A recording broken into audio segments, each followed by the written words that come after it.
तो पिछले लेक्चर में हमने यहाँ तक इस चीज़ को कवर किया था कि इस एंड गेट के लॉजिक को हम मल्टीप्लिकेशन लॉजिक के ज़रिए समझते हैं। तो अब हम इसकी शेप पे आते हैं कि इसकी शेप किस तरीके से होती है। यूँ टी टाइप बना हुआ होता है और इस तरीके से इसके दो ही, और फिर यहाँ से आपको आउटपुट मिलता है, ये हमारे पास आउटपुट हो जाता है।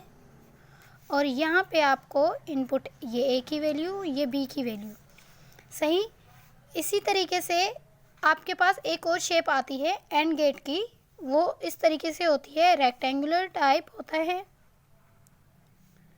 इसको भी हम एंड गेट ही कहते हैं।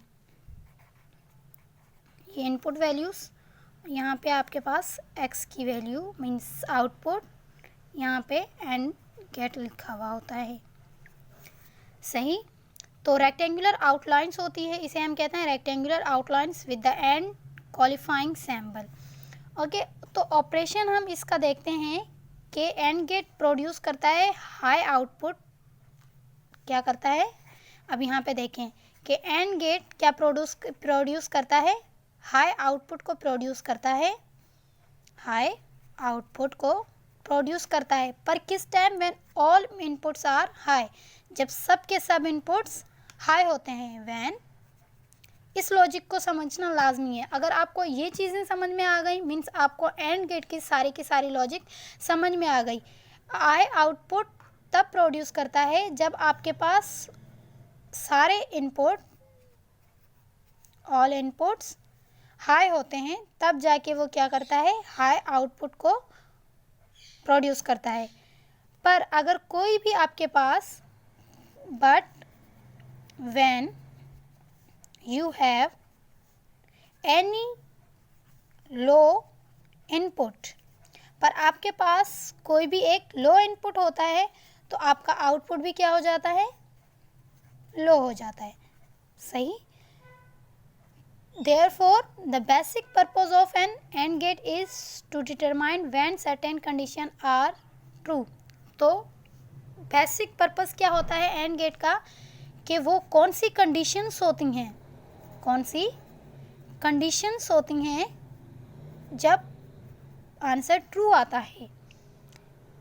मीन्स कौन सी कंडीशन होती है वो हमने यहाँ पे बता दी कि जब सारा का सारा आउटपुट तब प्रोड्यूस हाई होता है जब आपके पास इनपुट हाई होगा। मीन्स ए और बी की वैल्यू आपके पास अगर दोनों 1 हैं तो जाके आपका आंसर 1 होगा, आउटपुट क्या आएगा, 1 आएगा। पर अगर आपके पास ए 0 है, बी 1 है, तो आपका आंसर क्या आना चाहिए, 0। देखें यहाँ पे चीज़, ये जो चीज़ मैंने यहाँ पे आपको बताई है, ये चीज़ यहाँ पे सिंपली क्लियर हो रही है कि when input high output produce high. देखें इनपुट दोनों हाई हैं तो आउटपुट भी हाई प्रोड्यूस हो रहा है। But when you have any two input, when you have any low input, जब आपके पास कोई भी एक लो इनपुट होगा तो आपके पास आउटपुट भी क्या आएगा, लो आएगा, सही। On its output indicates all conditions are.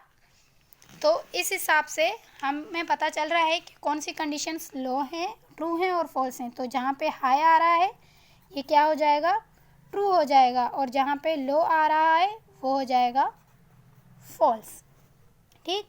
The inputs of two input and gate क्या हो सकते हैं। अब अगर हम देखें इस गेट के ज़रिए, तो हम न्यू पेज पे आपको करके बताएंगे कि इस गेट के ज़रिए अगर हम इनपुट देखें, ये हमारे पास एंड गेट है, यहाँ से मैंने ए की वैल्यू ली और यहाँ से मैंने बी की वैल्यू ली और यहाँ पे मैं आउटपुट ले रही हूँ, सही। अब मैं कहती हूँ कि ये लो है, इसकी वैल्यू, ए की वैल्यू क्या है हमारे पास, लो है, और बी की वैल्यू क्या है हमारे पास, हाई है।